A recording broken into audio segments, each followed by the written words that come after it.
I've become a high-paying babysitter. And I say this sarcastically, but it's kind of true.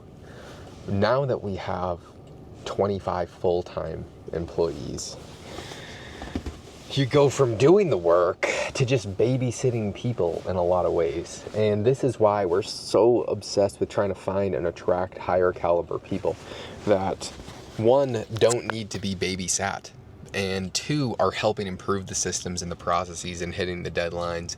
I mean, just today, we have people that don't hit the deadlines that are very clear. They verbally agree, they writtenly agree. It's very set and clear, but still stuff does not happen.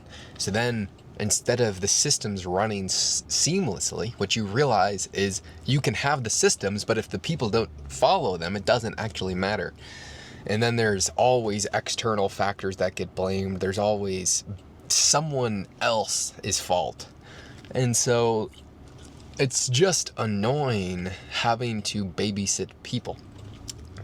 And that's why, that's one of the infinite reasons why business is so hard.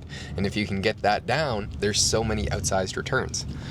And we are scaling very quickly. And this time next year, we will probably have over 100 employees full-time with the rate at which we're scaling and how we built such a solid foundation for explosive growth. But we need to make sure that we are consistently just focusing on company culture, the team, finding reliable people. And it's so tough for me to even comprehend someone not being reliable, because that's what I've built like my entire career on. Like always saying yes, always going above and beyond, always trying to do as many things as humanly possible. And that's led to us having this incredibly solid foundation of infinite clients, really, in terms of the goodwill that we have provided. That's also the reason why people say to hire for external factors. We can train most people to do what we do. We have a marketing agency working with 8-figure plus businesses, doing all of their like social media marketing, building out the back end funnels, getting them sponsors, and soon to be doing all their paid media. But doing the work is one thing. Building a team to do the work is another, making sure that the team is always striving for excellence. And that's why hiring for culture is what most large businesses focus on. All of my buddies that have 9 and 10 figure per year plus businesses are just focused on company culture, hiring and training the best people, because one person can only do so much. You need to have a team of people to accomplish anything of real scale and size. And the culture is super important. Someone being reliable, hitting the deadlines, making sure they're communicating, making sure they're like hyper focused on doing the best job they possibly can and going above and beyond. That is a personality trait, and it's very hard to train someone on ethics and integrity and taking accountability. Now, people can learn and get better, but hiring on that first is becoming more and more crucial as we're scaling so rapidly, because we just can't be missing deadlines. We have a super white glove. We have a very expensive service. And so it just leads to everything breaking.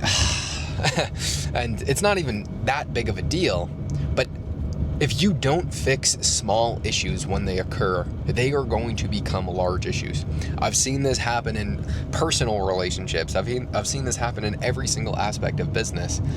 Like for the longest period of time, even today, and I'm ashamed to admit it, I've had very poor bookkeeping. I've cross-mingled funds, and I've never raised any capital, so it's not like I've taken like client or investor funds and cross-mingled it.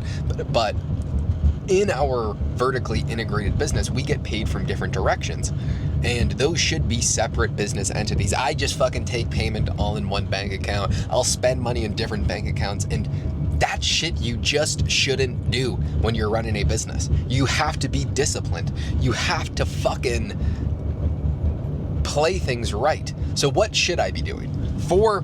Because we get paid from the sponsorship company, we get paid from clients, we get paid from performance. Those can all be under different business entities, or the main agency with the performance under one agency, the sponsorship company under another agency or another entity. And then they should have different bank accounts that the money's being sent to. And you should only send money in and out of those bank accounts to the expenses that come from that. and all of it should be separated, and I don't separate it, and then I should be disciplined with what credit cards I use when spending on what, and making sure that I pay people through proper structures instead of fucking Zelling employees, or I'm sending Bitcoin to some people. This is just shit that I shouldn't be doing, but I do it anyway. And I know I shouldn't be doing it, but that's why I just hired an exceptional bookkeeper. That is very expensive because that's what we need. And I know my weaknesses, and so I'm trying to hire around it. Same thing for the legal structures. But doing those small things are so fucking important. And if you don't, you just get fucked on taxes. You get utterly fucked if you get sued, when you get sued. When your business grows, you will get sued. You'll get sued from clients, you'll get sued from employees, you'll get sued from everybody because everyone's trying to take what other people have. And I don't like the way that it works, but that's the way it works. And so I'm going to fucking play the rules because I work so incredibly hard to have the things that I have. And I know people that have gotten almost everything taken from lawsuits, from things, and it has had such a detrimental impact on their lives, which is why I need to be so much more disciplined about the way I do things now. And this is just a huge warning. If you are a young entrepreneur, keep good records of your books. Have fucking a good understanding of taxes, how to write off things in the proper way, and making sure everything's aligned, because I am fucking myself now. I mean, this year in taxes, I'm going to have to pay such an egregiously high rate because I've not done a good job at my books. My only hope is this bookkeeper coming in, or it's going to take me like a full 7 days working 10 hours per day to go through and track every single expense that I've had and put them in the proper category. And so that's just shit that I need to work on. But when you fortunately have a good business, you can hire around it. And that has nothing to do with the culture of the company. But if you know what your weak suits are, then you know what you have to focus on. Fuck. Anything. Right now I'm driving to one of the clients' houses. I love these Waymo things because I don't have to talk to anybody, because I just want to smash my head across this glass window right now because there's so much that's going right, but there's also small issues that need to get fixed ASAP, or it's going to be very hard to scale.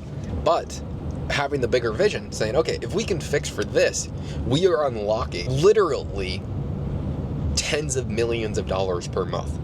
Like, that's how big of a in terms of context, the size of, if we solve for this problem, that's how much revenue it unlocks for the business in a under 2-year period of time. And so if that's how big of a problem, like if we can solve this problem, then this amount of issues, like this, how much revenue can be solved, it doesn't even seem like a big issue. It seems like a very minuscule issue. Therefore, the only way through is one step at a time. I mean, it is very simple what needs to get done. It is just executing now. And so now we're back to being up. It's like the epicenter of business, where I'll start the day at like the biggest high ever, and then something happens and it fucking sucks. But then you realize, like, we're back to being up.